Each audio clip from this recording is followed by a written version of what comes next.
Drop it.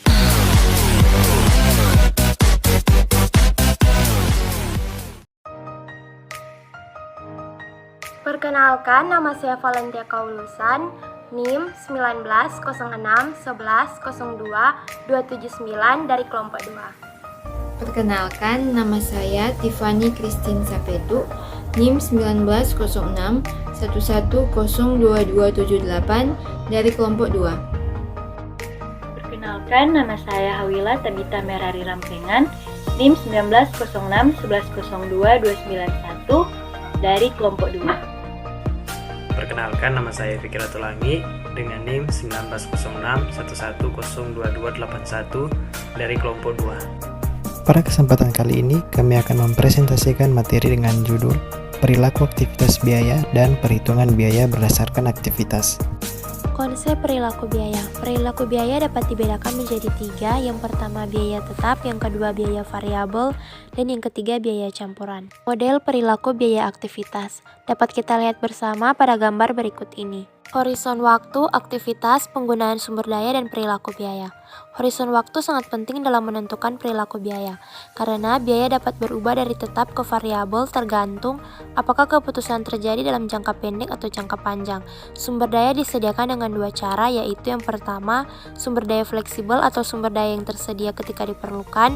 Yang kedua, sumber daya terikat atau sumber daya yang tersedia sebelum penggunaan. Asumsi linearitas. Sebenarnya fungsi biaya menurut ekonomika makro adalah non-linear, tidak berbentuk garis lurus.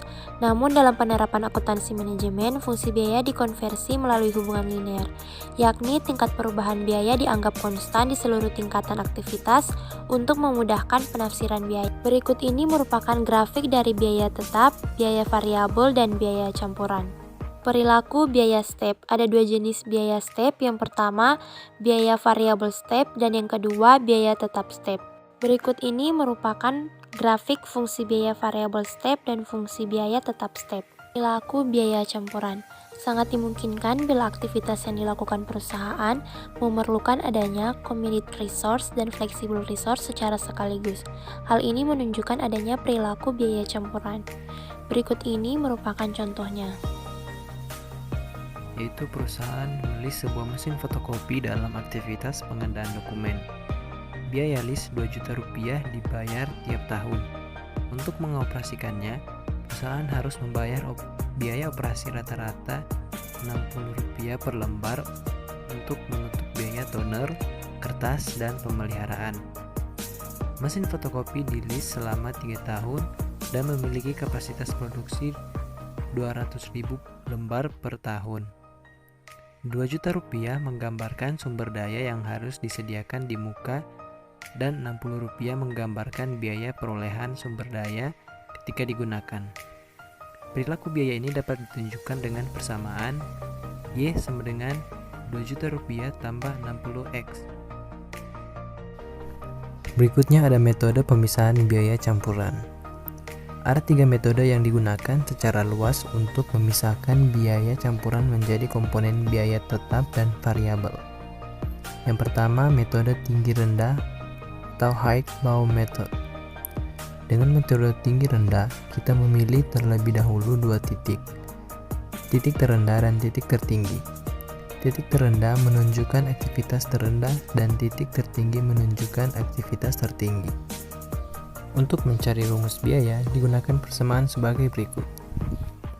Dan F sama dengan total biaya campuran kurang biaya variabel sama dengan Y2 kurang X2, atau F sama dengan Y1 kurang X1.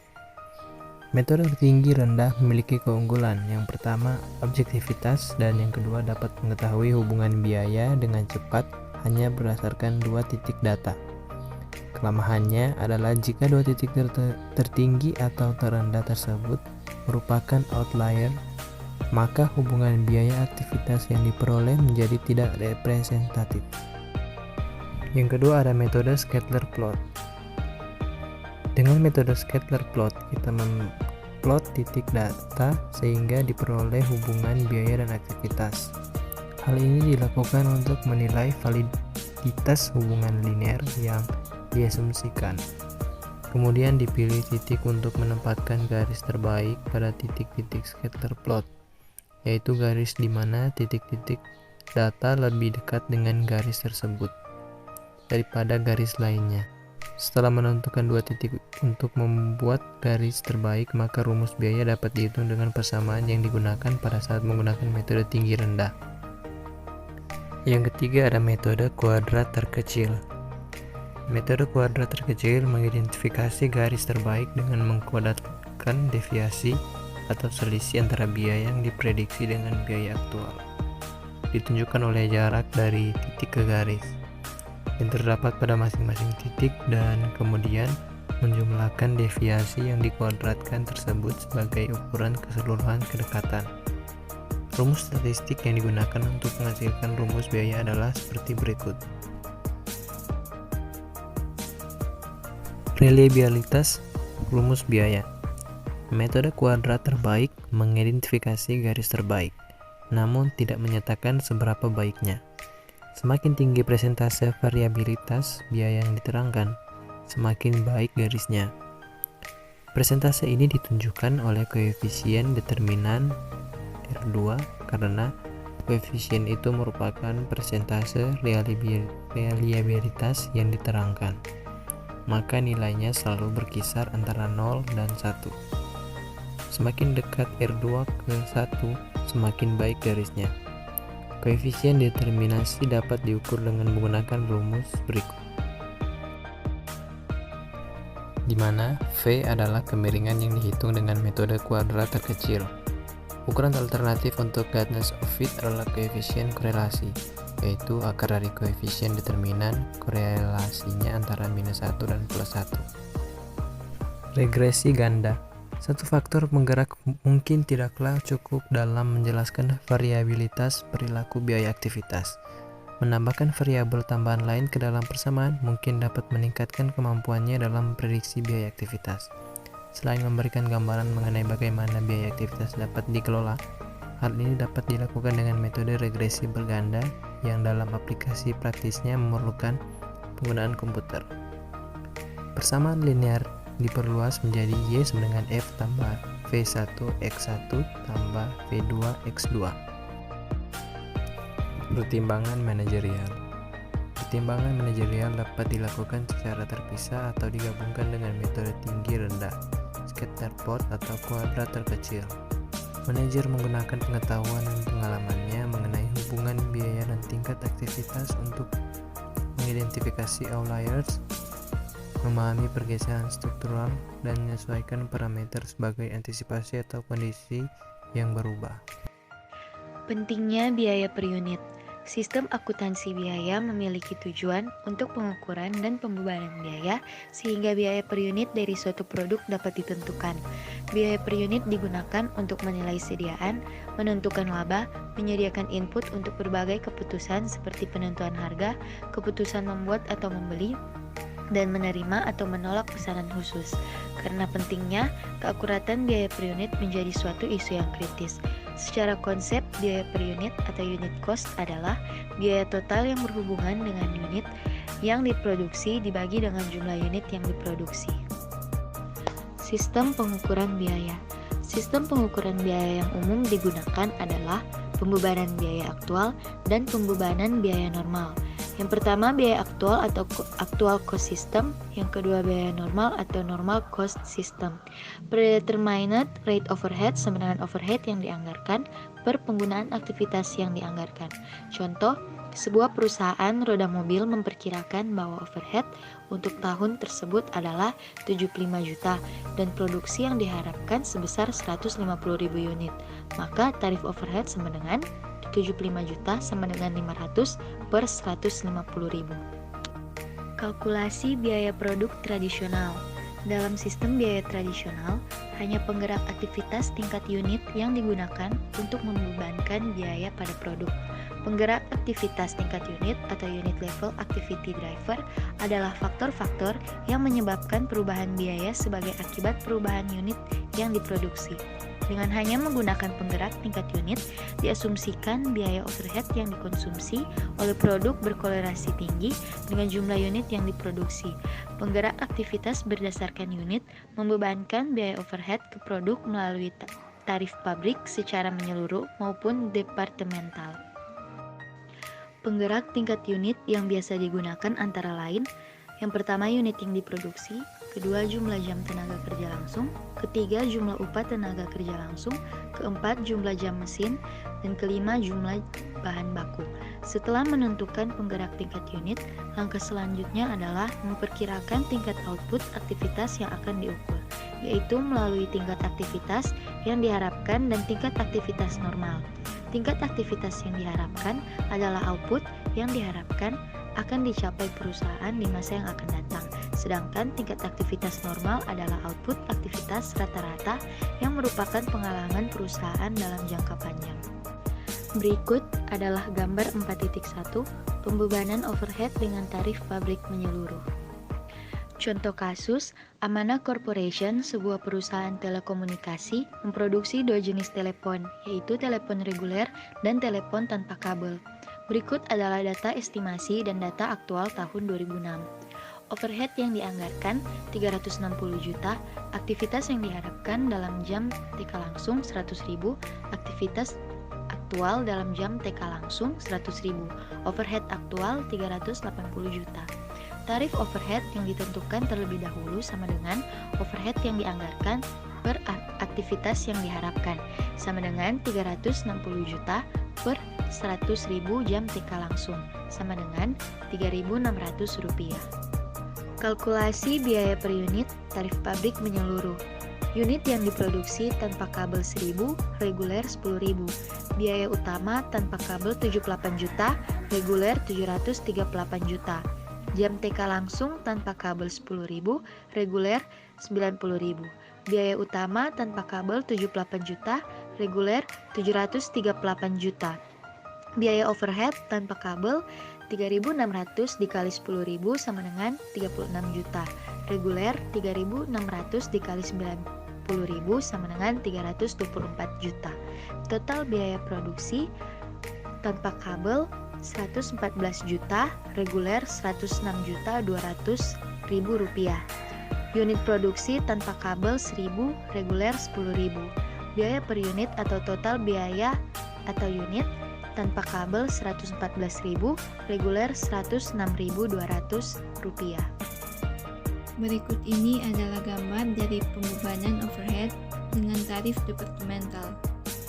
Diasumsikan Amanah Corp memiliki dua divisi produksi, yaitu pabrikasi dan perakitan. Divisi pabrikasi bertanggung jawab untuk membuat komponen elektrik utama. Bagian-bagian lainnya dibeli dari pemasok. Semua komponen kemudian dirakit di divisi perakitan. Mempertimbangkan bahwa divisi pabrikasi bersifat intensif mesin, sedangkan divisi perakitan cenderung intensif tenaga kerja, maka Amanah Corp mendasarkan tarif overhead departemental pada jam mesin untuk pabrikasi dan pada jam tenaga kerja langsung untuk perakitan. Berikut ini adalah data departemental untuk tahun 2006. Overhead yang dianggarkan: pabrikasi 252 juta rupiah, perakitan 108 juta rupiah. Aktivitas yang dianggarkan dan aktual atau jam TK langsung: yang pertama, tanpa kabel, pabrikasi 7.000, perakitan 3.000, reguler, pabrikasi 13.000, perakitan 77.000. Jumlah pabrikasi 20.000, perakitan 80.000. Aktivitas yang dianggarkan dan aktual atau jam mesin: pertama, tanpa kabel, pabrikasi 4.000, perakitan 1.000, reguler 36.000, perakitan 9.000. Jumlah pabrikasi 40.000, jumlah perakitan 10.000. Selanjutnya, kalkulasi biaya per unit tarif pabrik departemental. Tarif pabrikasi sama dengan overhead yang dianggarkan dibagi jam mesin yang dianggarkan, sama dengan 252 juta rupiah dibagi 40.000, sama dengan 6.300 rupiah per jam mesin. Tarif perakitan sama dengan overhead yang dianggarkan dibagi jam TK langsung yang dianggarkan, sama dengan 108 juta rupiah dibagi 80.000, sama dengan 1.350 rupiah per jam TK langsung. Overhead yang dibebankan Rp6.300 dikali jam mesin aktual tambah Rp1.350 dikali jam TK langsung sama dengan Rp6.300 dikali 40.000 tambah Rp1.350 dikali 80.000 sama dengan Rp252 juta tambah Rp108 juta sama dengan Rp360 juta. Biaya utama tanpa kabel Rp78 juta, reguler Rp738 juta. Biaya overhead yang pertama Rp1.350 kali 3.000 tambah Rp6.300 kali 4.000 sama dengan tanpa kabel Rp29.500.000. Yang kedua Rp1.350 kali 77.000 tambah Rp6.300 kali 36.000 sama dengan reguler Rp330.750.000. Total biaya produksi tanpa kabel Rp107.250.000, reguler Rp1.068.750.000. Unit produksi tanpa kabel 1.000, reguler 10.000. Biaya per unit tanpa kabel Rp107.250, reguler Rp106.875. Dari hasil perhitungan di atas, terlihat bahwa sistem tarif pabrik menyeluruh dan tarif departemental menghasilkan biaya per unit yang berbeda untuk telepon reguler dan telepon tanpa kabel. Namun perbedaan antara biaya per unit telepon reguler yang diproduksi secara massal dan telepon tanpa kabel yang diproduksi dalam jumlah yang jauh lebih sedikit tidak terpaut terlalu jauh. Keterbatasan sistem akuntansi tradisional. Seringkali organisasi mengalami hal-hal tertentu yang mengindikasikan bahwa sistem akuntansi biaya sudah ketinggalan zaman. Contohnya, hasil dari penawaran bisnis sulit dijelaskan. Harga pesaing tampak begitu rendah dan tidak masuk akal. Produk produksi yang memiliki tingkat kesulitan tinggi menunjukkan laba yang tinggi. Manajer operasional ingin menghentikan produksi dari produk-produknya yang tampaknya menguntungkan. Margin laba sulit untuk dijelaskan. Perusahaan memiliki ceruk pasar yang nampaknya hanya memberi laba tinggi pada perusahaan sendiri. Pelanggan tidak mengeluh atas kenaikan harga produk-produk khusus. Departemen akuntansi menghabiskan banyak waktu untuk memberikan data biaya bagi produk khusus. Beberapa departemen menggunakan sistem akuntansinya sendiri dan biaya produk berubah karena perubahan peraturan laporan keuangan. Organisasi yang menerapkan sistem biaya tradisional dengan menggunakan tarif overhead pabrik atau departemen seringkali mengalami hal-hal yang disebutkan di atas. Setidaknya ada dua faktor utama yang menyebabkan kegagalan sistem biaya tradisional. Yang pertama, menggunakan hanya penggerak biaya aktivitas berdasar unit untuk membebankan biaya overhead yang tidak berkaitan dengan unit akan menimbulkan distorsi biaya produk. Dua, adanya keragaman produk atau product diversity yang berarti bahwa masing-masing produk mengonsumsi aktivitas overhead dalam proporsi yang berbeda.